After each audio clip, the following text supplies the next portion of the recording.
Hey, welcome. Today we are tackling one of history's biggest, most incredible stories. We're going to break down exactly how a tiny, persecuted sect from the Middle East exploded into the single largest religion on the entire planet. Okay, let's get right into it. I mean, just think about that for a second. It's an absolutely wild question. The founder, Jesus of Nazareth, was executed by the Roman Empire in pretty much the most brutal and humiliating way they could cook up. By any logical measure, that should have been it. Story over. So how did this movement not just survive, but end up with billions of followers? To really get a handle on Christianity's unique path, it's super helpful to compare it to its younger sibling in the Abrahamic family, Islam. These are now the two biggest religions in the world, and they both share a deep reverence for one particular person.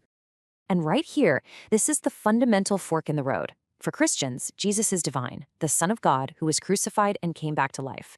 But for Muslims, he's a deeply respected human prophet who was actually saved from crucifixion.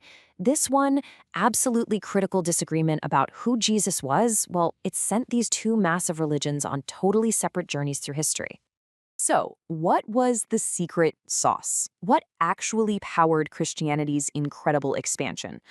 Well, it turns out the faith had these two unique, kind of built-in ideas that we can think of as powerful spiritual technologies.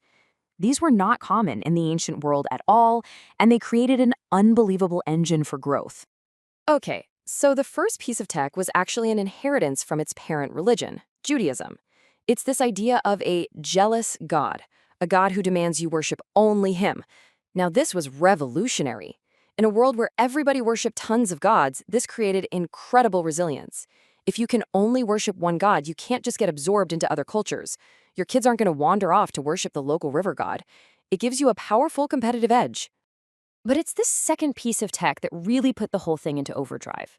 The Christian movement became convinced that their God had given them a direct order. Go out and convert the entire planet. And this wasn't just, a friendly suggestion. It was a divine command, an urgent mission for the salvation of all humanity. And boom, here it is in black and white. This verse, the Great Commission, is arguably one of the most influential sentences ever written down. I mean, just think about it. Zeus never told the Greeks to go convert the Persians. Thor never told the Vikings to make everyone worship him. This idea of a divinely ordered global mission, it was a radical innovation. And it created a relentless missionary force the world had never, ever seen before. All right, so you've got this amazing engine, right? But even the best engine needs fuel to run. And for Christianity, that fuel came in the form of huge political and historical events that basically gave this new religion a global stage to perform on. And it didn't just get one boost. It got two massive injections of rocket fuel. First, way back in the 4th century, the Roman Emperor Constantine converts. In a single move, Christianity goes from a persecuted cult to the state-sponsored religion of the most powerful empire in the West. Then, 1,000 years later, the age of European conquest kicks off. As European empires spread across the globe, they brought their guns, their germs, their steel, and their religion, spreading it to every corner of the world. So that's the history. But over the last 100 years or so, something totally new and, explosive has been happening. It's like a brand new reformation that is completely reshaping Christianity right now, especially outside of Europe and North America. Just look at that number, 600 million. That's how many people are part of the Pentecostal and Charismatic movement. And get this, a century ago, this movement pretty much didn't exist. Its growth has been so fast that scholars literally call it the Pentecostal Explosion. It is one of the fastest growing voluntary movements in human history. So where are these millions and millions of new Pentecostals coming from? This chart gives us a massive clue. It looks at two huge historically Catholic countries. In Brazil, 62% of Pentecostals used to be Catholic. In the Philippines, it's even higher, 66%. The key takeaway here is huge. In the Global South, many people who are unhappy with traditional Catholicism aren't becoming atheists. They're becoming Pentecostals. So what is the appeal? Why is this happening? Well, researchers point to a few key things. First, it offers a direct, personal, and really emotional experience with God. One Harvard expert calls it filling an ecstasy deficit. It's less about quiet ritual and more about feeling the divine. Second, It deals with real-world problems head-on, with a huge emphasis on divine healing and fighting off evil spirits. That's an incredibly powerful message for people facing serious hardship.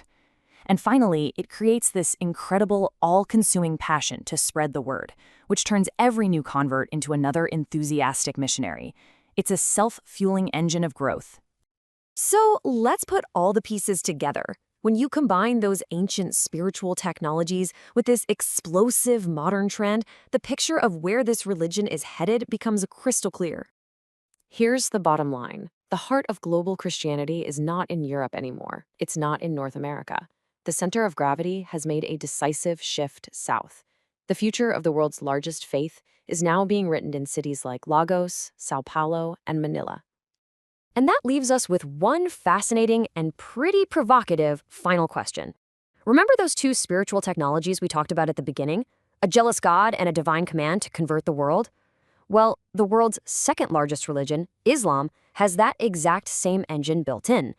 So, as both of these faiths continue to grow at incredible rates in the global south, what does the religious landscape of our future actually look like?